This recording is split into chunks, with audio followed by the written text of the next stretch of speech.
प्रणाम। मैं आप सबका डॉक्टर आशुतोष कुमार झा। जिन लोगों को बार बार सर्दी खांसी की समस्या रहती है उन सब के लिए होम्योपैथिक में बहुत ही अच्छा उम्दा कंपनी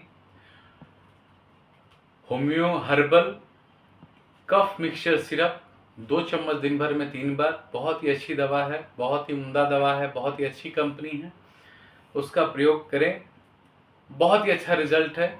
जिन लोगों को बार बार खांसी और सर्दी की समस्या है, याद रखें होम्यो हर्बल बेस्ट कफ मिक्सचर सिरप 2 चम्मच दिन भर में 3 बार लें।